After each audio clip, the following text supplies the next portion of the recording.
Everyone, Matt here from Dr. Running, and today we're going to do a comparison review of the Nike ZoomX Ultrafly Trail and the Saucony Endorphin Edge. The purpose of this is comparing two of the rare, at the moment, super trail shoes. There's one or two other ones out there on the market, but these kind of the primary ones right now, being the fact that they have a super foam and some kind of carbon plate in the midsole. That's not as common to have both of those in the trail world at the moment. That'll probably change.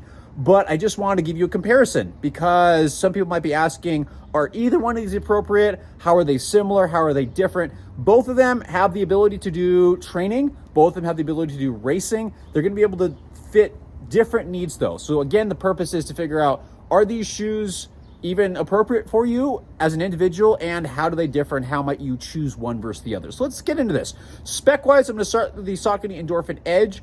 Men's size 9 is coming in at 9 ounces, although my size 10 weighs 9.3 ounces. Women's size 8 coming in at 7.8 ounces. The sizing was a little different over here, where for the Ultrafly, where they did size 10 and size 8 for men's and women's. So size 10 comes in at 10.7 ounces. Women's comes in at 8.7 ounces for size 8.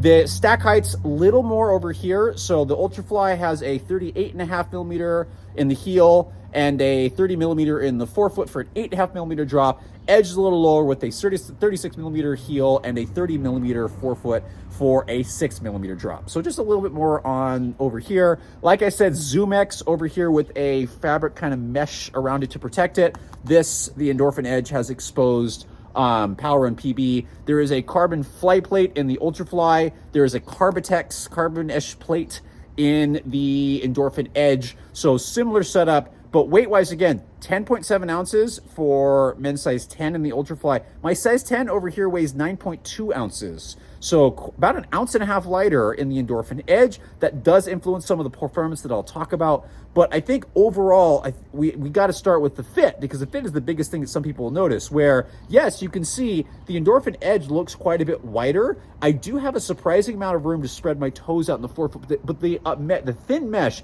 sits much lower. So very low volume, very secure, which is really, really nice.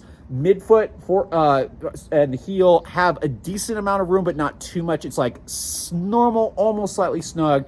Flexible heel counter, moderately flexible. So secure fit with just a little extra room, but low volume, and be aware of that. If you have a higher volume foot, this might be a trouble until the mesh stretches a little bit. The Edge is kind of the opposite, where it's got a higher volume fit, but is slightly snugger. So I haven't had any issues, and I found the mesh to kind of adapt to me, but I did have to kind of lock the laces down because there's more volume throughout this. So if your foot swells, this actually the Edge might be a little bit better option, but if you want a little bit more toe room, the Ultrafly might be a little better option. Both of them, again, fairly light up, a little lighter on the Ultrafly. The heel counter over in the Edge is more flexible than the Ultrafly, but it isn't too different. So those that are sensitive, you'll probably do find either one. There's just a little more padding on the Ultrafly, a little bit less, but a little more flexible in the Edge. So upper fit, different again, but gonna fit different needs, which is really, really great. Going into the midsoles, the ZoomX foam is softer, right? There's a little bit more of it in the heel. The foam is naturally a little bit softer, so that's kind of be expected. The power and PB has always been, at least until the Endorphin Pro 3, just a little bit firmer. So it's still got some bounce. It's still obviously a super foam, but a little firmer ride overall over here on this side. And I will say also a little bit stiffer in the Edge. I was really surprised with the fly plate over in the Ultrafly, because it almost doesn't feel like there is one. Like, it's not flexible, but it's just a really smooth ride, which kind of goes hand in hand with the fact it is also a little heavier. So I have found that on this note, the Ultrafly works better for training and long run paces. So I've tried some workouts in them.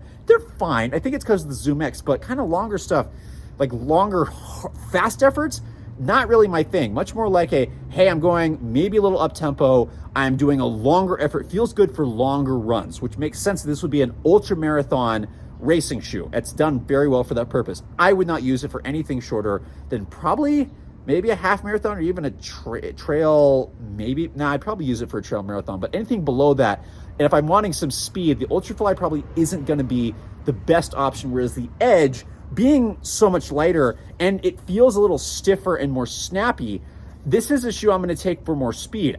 During my 50 plus miles in this shoe, I did a lot of workouts. I did tempo runs. I did fartleks, and it did really, really well. So if you want that like half marathon, maybe below type of racing shoe, I think the Edge is going to work better. Or if you just want a little bit more nimble and snappy shoe, the Edge is going to win out for a variety of distances. But if you want comfort and smooth ride for longer distances, the Ultrafly is going to win out. So if I was running fast and short, Edge. If I'm going super long, like easy long run, I'm going to take the Ultrafly. So not necessarily a bad thing, just different shoes and different purposes. If I was running an Ultra, definitely would take Ultrafly. If I was running anything less, definitely would take Edge. Like I said, I already said that, but just want to reiterate that. I do want to talk about stability. These are not stability shoes at all, but it's still something worth talking about. Neither of them really have stability measures. There are some sidewalls on the Edge. The Ultrafly doesn't really have those, just a teeny bit, but not really. The Ultrafly does win out a little bit because the sole, especially in the forefoot, is just a little bit wider, and the heel is just a little bit wider. So I can feel that.